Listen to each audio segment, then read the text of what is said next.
You know, we tend to think of the natural world as this place of laws and, predictable order. But what if, for centuries, people understood it through its exceptions? Through all the marvels and monsters and wonders that just seem to stretch the very limits of reality.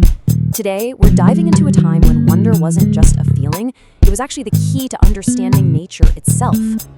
Okay, get this. This quote is from Robert Boyle, one of the founders of modern chemistry, writing way back in the 17th century. And what has him so totally captivated? A piece of glowing veal in his pantry. I mean, he's not discussed at all. He's filled with wonder and delight. This one single bizarre image, it just shows you a completely different mindset, right? A world where something weird wasn't a problem to be thrown out, but a marvel to be explored with genuine pleasure. And the thing is, for nearly 600 years, this sense of wonder was a sensual passion for intellectuals. It shaped science, philosophy, even art. And then almost overnight, it just vanished from elite culture. So what happened? Why did we trade a world that was absolutely packed with marvels for one governed by these uniform, predictable laws? Well, to figure that out, we first have to get our heads around what a wonder actually was. Because these weren't just fairy tales or something for kids. No, this was a serious category of knowledge. The key concept here, and you really gotta get this, is the preternatural. Think of it like this. There's the ordinary, everyday world, the mundane. And then there's the supernatural, the realm of divine miracles. The preternatural was this fascinating gray area right in the middle. It was for things that were real, totally part of nature, but that operated outside of its usual rules. And that's where wonders lived. And wow, the list of these wonders was all over the place. We're talking about monstrous births, which people saw as profound omens, gems that somehow glowed in the dark, springs that could literally turn wood into stone, the absolutely baffling lodestone, which just mysteriously attracted iron, and of course strange stuff happening in the sky, and all these wild reports of fantastical human races from the edges of the known world. Now, what's really fascinating is that these wonders weren't just thought to be scattered randomly around the globe. Nope. People believed they clustered in specific places, creating a kind of geography of the marvelous. And you can see that idea perfectly right here. This is the Hereford Mappamundi from the 1280s. See, at the center, you've got the known world, Jerusalem, Europe, but look out at the edges, at the fringes of Africa and Asia. They are just teeming with wonders. The headless blemmies, the Ceopodes with their one giant foot, all these bizarre animals. The further you got from the center, the weirder and way more wonderful the world became. This 14th century monk, Ranulph Higdon, he just captured the idea perfectly. There was the sense that nature was, more orderly and predictable right here at home. But out at the world's margins, it just let loose. It experimented, it broke its own rules, it played with greater freedom. The edge of the map wasn't just far away, it was where the rules of reality itself seemed to bend. Okay, but what's really interesting is that the reaction to these marvels wasn't always, ooh, how delightful. Over time, there was this profound shift in how people felt when they came across something strange or monstrous. Initially, back in the early Middle Ages, that freedom of nature wasn't seen as playful at all. It was downright terrifying. The margins of the world were scary places. The monstrous races and beasts people described were seen as adversaries, cannibals, signs of pure chaos. In short, difference was dangerous. You can see the shift so clearly here. The whole perspective moved from horror to fascination. As Europeans started to travel more and trade expanded, what was once seen as a monstrous threat became a sign of nature's incredible variety.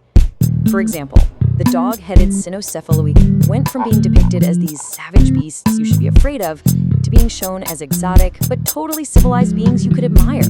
Marco Polo's journals are just filled with this new way of seeing things.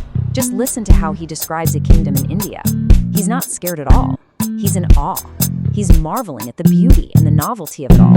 It's an aesthetic appreciation. The exotic had become a source of genuine pleasure, not fear. So all this change, this new appreciation for the weird and wonderful, it sets the stage for what is, really, the climax of our story.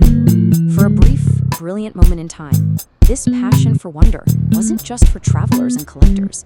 It actually became a powerful engine for science and philosophy. Okay, let's just pause on this, because it's such a radical idea.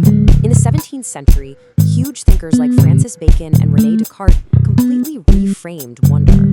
They argued it wasn't a sign that you were ignorant, just the opposite. It was the spark, the fundamental passion that drives a person to investigate and to know. Wonder and curiosity became allies. Descartes defined it with such amazing precision. He called it a sudden surprise of the soul. But what does that surprise do? It forces you to consider attentively.